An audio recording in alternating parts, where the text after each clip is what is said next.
있습니다.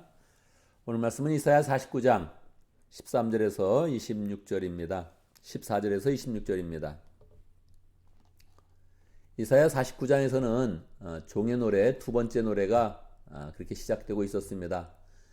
그런데 종의 노래는 그 관점이 늘 예수님으로 향하고 있는 것이죠. 이스라엘 백성이 계속 죄를 지을 때 하나님은 메시아를 통해서 내가 너를 구원한다, 그런 것을 보여주고 있습니다. 그래서 그때마다 이제 종의 노래가 나오는 것입니다. 이사야 40장에서 53장까지 종의 노래는 4번 나와 있습니다. 중요한 때마다 하나님은 메시아를 통해서 내가 너를 구원한다 하는 그런 내용들을 명확하게 보여주고 있는 것이죠. 그럼 나머지 종의 노래를 뺀 그 나머지에는 어떤 그런 내용이 나와 있을까요? 그때는 이스라엘 백성을 향한 그런 하나님의 말씀이 나와 있는 것이지요. 이사야의 그런 그 말씀이 거의 이사야가 중간에 추임새를 넣는 그런 몇 가지 말 빼고는 하나님의 그런 그 말씀이 다이렉트로 이사야를 통해서 직접 화법으로 우리에게 전해지고 있습니다. 하나님의 말씀이 우리에게 전해지고 있다. 이거 엄청난 그런 그 내용 아닙니까? 우리가 그 내용들을 잘 보면서 하나님의 뜻을 잘 발견을 해야 되죠. 하나님의 말씀 가운데는 하나님의 그런 그 마음과 그 감정이 여실히 그냥 드러나고 있습니다. 가끔 보면 하나님이 이런 마음을 가지셨나? 이제 그럴 정도로 그렇게 하나님의 그런 그 내용들이, 감정들이 아주 적나라하게 드러나고 있죠. 근데 사실 그것은 하나님의 그런 마음이기도 하지만 우리의 그런 상황과 우리의 그런 상태에 맞춘 하나님의 그런 그 말씀입니다. 그래서 우리는 늘 그 말씀들을 은혜롭게 잘 받아야 되죠. 49장 14절 먼저 보겠습니다. 그런데 시온이 말하기를, 시온은 예루살렘 근처에 있는 언덕입니다. 그런데 그 언덕의 이름을 부르다가 결국 시온이 예루살렘이 되었고, 또 예루살렘을 의미하는 그런 그 말이 되었고, 또다시 예루살렘 민족 전체를 의미하는 그런 그 말이 되었죠. 그래서 보통 예루살렘으로 돌아가자 하는 것을 시오니즘, 그렇게 이야기하지 않습니까? 그래서 시온이 말하기를 하면 예루살렘 성이 말한다, 또는 예루살렘 성에 사는 사람들이 말한다, 그렇게 보면 되겠지요. 자, 이스라엘 사람들이 뭐라고 이야기합니까? 주님께서 나를 버리셨고 주님께서 나를 잊으셨다 하는구나. 여러분 살면서 하나님이 나를 잊으셨다 그렇게 생각한 적이 있었습니까? 우리는 많이 있습니다. 우리는 살면서 병이 한번 크게 들면 하나님이 나를 기억하시나? 나를 잊으신 거 아닌가? 그런 생각을 하게 되죠. 또 우리의 삶 가운데 직장이든 사업이든 좌절이 한번 일어나면 그때마다 하나님이 정말 나를 보호해 주시나? 그런 마음을 갖게 되고요. 요즘에 그런 삶 가운데서는 내가 만약 코로나 바이러스에 걸렸다. 너무 쉬운 일이잖아요. 이게 확률적으로는 10% 20% 정도 되지 않습니까? 쉽게 일어날 수 있는 일인데, 우리 중에 누구 한 사람이 코로나에 걸렸다면 그 사람이 마음속에 내가 왜 이런 일에 걸렸지? 하나님이 나를 정말 지켜주시나? 나를 잊으신 거 아닌가? 그런 생각들은 정말 쉽게 하게 되죠. 우리가 그런 삶 속에 있는 사고나 큰 병이나 이런 일을 만나도 우리의 마음 가운데는 덜컥 이런 마음이 생기게 될 것입니다. 이스라엘 사람들은 지금 나라가 망할 지경이 있으니, 나라가 많은 그런 상황 가운데서 하나님이 나를 잊으셨다 그렇게 이야기하는 것은 굉장히 쉬운 일이죠. 근데 사실은 이스라엘 사람들은 그 원인들을 더 생각해 봐야 됩니다. 본인들이 잘못을 해서, 본인들이 우상 숭배하고, 본인들이 영적으로 간음하고, 본인들이 죄를 짓는 가운데 하나님의 패 심판을 받은 것인데, 실제 말은 하나님, 아이고 잘못했습니다, 이렇게 시작하지 않고 하나님이 나를 잊으셨구나 그러고 있다는 거예요. 얼마나 답답한 일입니까?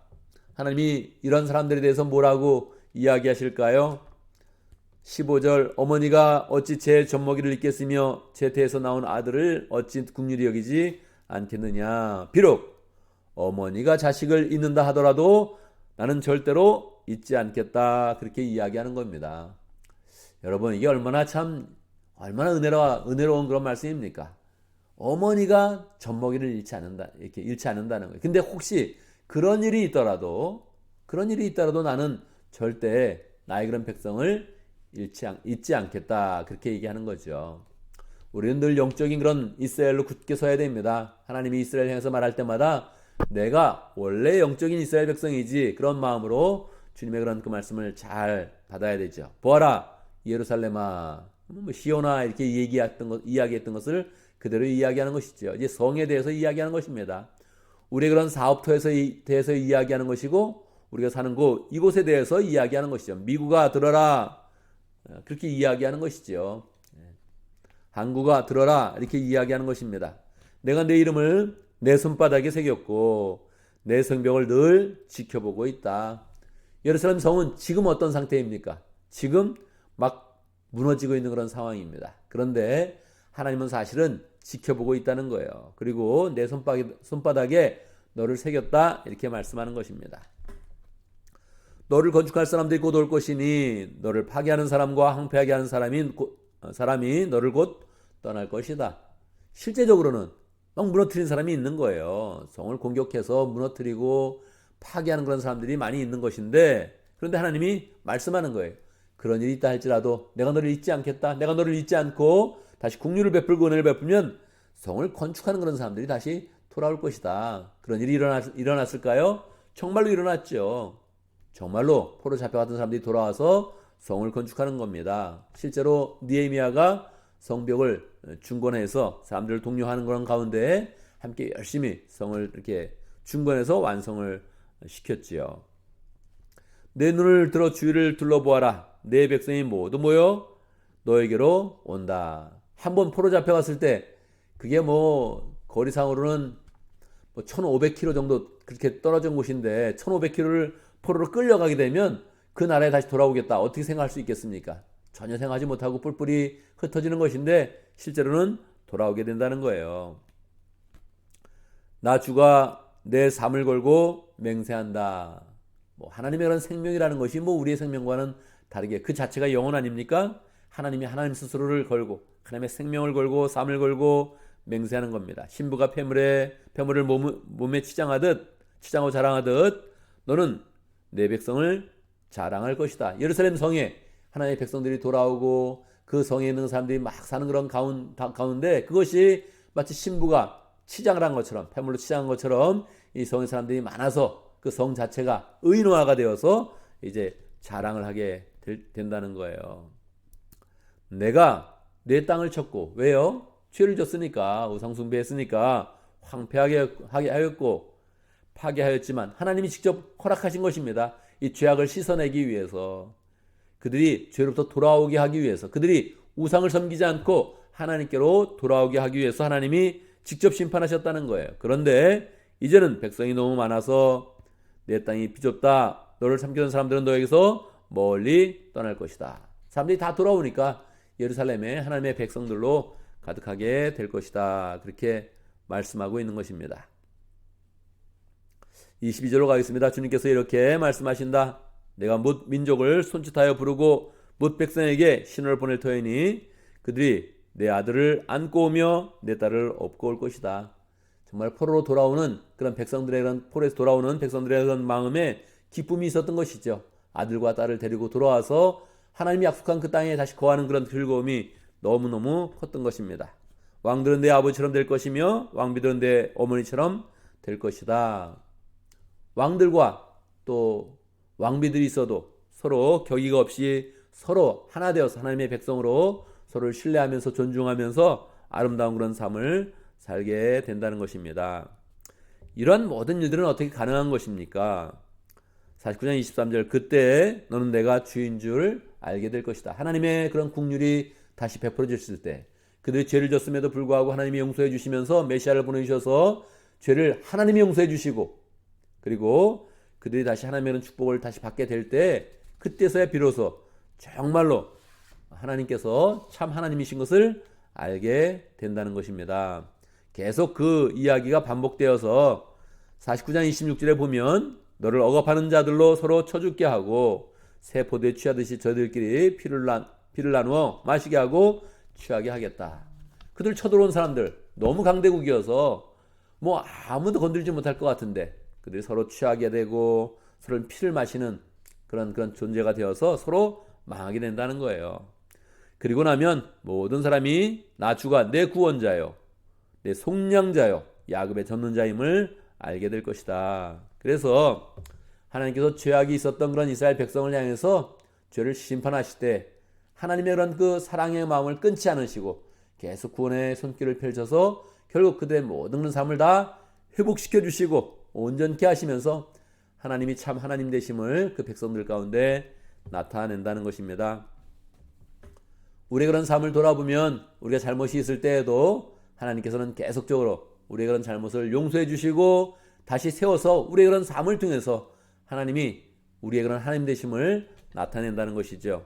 정말로 얼마나 감사한 일입니까? 우리가 오늘날 신앙에 서 있다 할지라도 우리의 그런 삶을 돌아보면 분명히 잘못한 그런 일이 있었겠지요. 그런데도 불구하고 하나님께서는 오늘 우리를 은혜로 인도하시고 앞으로 그런 미래도 마찬가지입니다. 우리의 그런 삶 속에 또 실수하고 잘못하고 하나님을 배반한 그런 일이 있어도 하나님께서는 다시 우리를 세워서 계속적으로 나는 너를 이미 용서하였다. 내가 너의 어머니가 너를 잊는다 할지라도 나는 너를 절대 잊지 못한다 하시면서 우리에게 다가오셔서 하나님의 그런 사랑을 풍성히 나타내시는 것입니다. 그래서 우리의 그런 그 마음 가운데 하나님 우리의 잘못에도 불구하고 우리를 용서해 주시니 감사합니다. 이런 마음도 갖고 또 가능하다면 우리의 마음 가운데 하나님께서 이렇게 우리를 사랑해 주시고 인도해 주시는데 내가 절대 하나님을 배반하지 않고 하나님의 은혜 가운데 온전히 서서 하나님께 영광 돌리는 그런 참 백성이 되겠습니다. 이렇게 결단하면 좋겠습니다.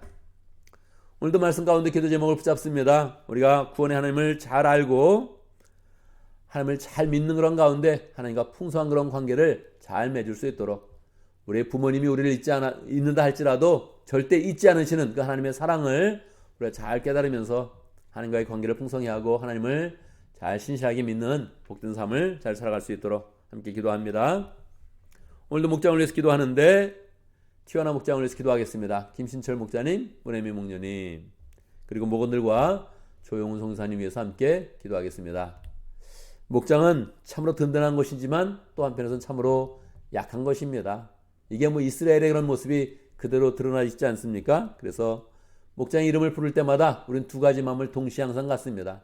견고하고 풍성하고 하나님의 사랑이 넘치는 목장의 모습을 그리고 또 한편에서는 현실 가운데 그냥 여러 부분에서 약해져 있는 그런 목장의 모습도 보게 됩니다. 그래서 우리는 하나님의 은혜 가운데 축복하고 목장이 잘 세워질 수 있도록 그렇게 기도하는 것이죠. 오늘 교회를 위해서 기도하는데 오늘은 저를 위해서 기도해 주시기 바랍니다. 우리 교회 그런 목회자들이 늘 풍성하게 말씀으로 서서 주의 말씀을 잘 전할 수 있도록 그렇게 기도해 주시기 바랍니다. 오늘 저는 주일 설교를 위해서 기도할 것인데 준비할 것인데 또 설교를 위해서 기도해 주시기 바랍니다. 설교를 들어보면 그 말이 그 말인 것 같기도 하고 또 반복되는 것 같기도 하고 그렇지만 그곳에 항상 우리가 밥을 똑같이 먹듯이 하나님의 은혜가 담겨져야 되는데 하나님께 준비 과정부터 하나님의 은혜를 더 풍성히 부어주시도록 함께 기도하면 좋겠습니다. 또 우리 교인들이 평소에 성경 통독 잘할 수 있도록 그렇게 함께 기도하면 좋겠습니다. 저는 성경 통독 영상을 계속 만들어가고 있는데 만들어가면서 계속 느꼈습니다. 우리 교인들이 성경을 잘 못 읽겠구나, 읽어도 잘 이해하지 못하겠구나, 그런 거를 항상 느꼈습니다. 그래서 통독 영상도 잘 만들고 교인들도 성경을 읽어가면서 평소에 실제로 성경을 이해할 수 있는 능력과 성경을 통해서 은혜 받는 그런 삶을 잘 살아갈 수 있도록 이렇게 함께 기도하면 좋겠습니다. 제가 먼저 기도하고 함께 기도하는 시간 갖도록 하겠습니다. 기도합니다. 우리 구원의 하나님을 찬양합니다. 하나님의 백성들이 어떠한 죄를 지어서도 하나님께서 결코 포기하지 아니하시고 잊지 아니하시고 끝까지 붙잡으시며 구원으로 인도하시고 소망으로 인도하시는 하나님의 그런 손길을 찬양합니다. 그 손길 가운데서 오늘 우리가 우리 그런 과거의 그런 삶 가운데 잘못이 있다 할지라도 죄가 있다 할지라도 계속적으로 하나님의 백성으로 서왔습니다. 하나님 아버지 그 은혜에 온전히 감사하면서 앞으로의 모든 삶을 하나님의 마음을 아프게 하는 자녀가 아니라 하나님께 영광 돌리며 하나님이 하나님 되심을 우리의 그런 삶 가운데 풍성히 드러내는 복된 하나님의 백성 될 수 있도록 인도하여 주시옵소서. 죄를 용서해 주시지만 그것을 늘 믿고서 우리의 마음대로 사는 것이 아니라 정말로 하나님의 그런 사랑의 풍성한 은혜 가운데서 하나님 앞에서 하나님의 그런 멋진 그런 자녀의 모습을 잘 우리의 삶 가운데 나타낼 수 있도록 축복하여 주옵소서. 하나님 아버지 목장을 위해서 기도합니다. 티와나 목장의 김신철 목자님 또 문혜미 목녀님 축복하여 주시옵소서. 주님을 사랑하는 그런 그 마음으로 목장을 섬길 때마다 은혜를 주시고 하는 모든 일 가운데 은혜가 풍성하여서 축복이 풍성하여서 넉넉한 그런 마음으로 풍성한 마음으로 목장을 잘 섬겨갈 수 있도록 역사하여 주옵소서. 목원들도 축복하여 주시고 함께 모일 때마다 하나님 목장을 통해서 하나님의 사랑과 은혜를 풍성히 나눌 수 있도록 인도하여 주옵소서. 조영훈 성사님 멕시코에서 열정으로 사역하고 있을 때 주님께서 함께 하시고 필요한 것들을 공급하여 주시고 필요한 사람들을 풍성히 만날 수 있도록 인도하시고 하나된 마음으로 교회를 잘 섬겨갈 수 있도록 축복하여 주옵소서. 우리 교회를 위해서 기도합니다. 하나님 아버지, 우리 교회 늘 하나님의 말씀을 풍성하게 해주시고 그 말씀의 은혜 가운데서 우리 모든 그런 믿음의 백성들을 주님께서 붙잡아 주시옵소서. 주의 말씀을 들을 때마다 믿음으로 받게 하시고 준비하는 모든 과정부터 하나님 은혜가 풍성히 담겨질 수 있도록 축복하여 주옵소서. 하나님 아버지, 또 매일매일 성경을 읽을 수 있도록 성경 통도 영상도 만들고 있습니다. 하나님 아버지, 관심을 가지고 잘 볼 수 있도록 인도하시고 또 보면서 성경을 이해하는 데 정말로 도움을 받을 수 있도록 인도해 주시고 매일매일 성경을 읽어가면서 말씀 가운데 온전히 설 수 있도록 인도하여 주옵소서. 주의 은혜 가운데 하나님 또 새날을 맞이했습니다. 늘 우리 가운데 해야 될 일도 많고 감당할 일도 많습니다. 잘 감당할 수 있도록 역사하여 주옵소서. 예수님의 은혜와 사랑과 능력이 우리의 그런 삶과 말을 통해서 풍성히 나타날 수 있도록 인도하여 주옵소서. 제 가운데 있는 그런 모든 그런 생각과 하나님 계획들을 다 버릴 수 있도록 인도하시고 정말로 하나님의 그런 은혜와 사랑만이 우리의 그런 삶 가운데 풍성하도록 역사하여 주옵소서. 예수님의 이름으로 기도드리옵나이다. 아멘.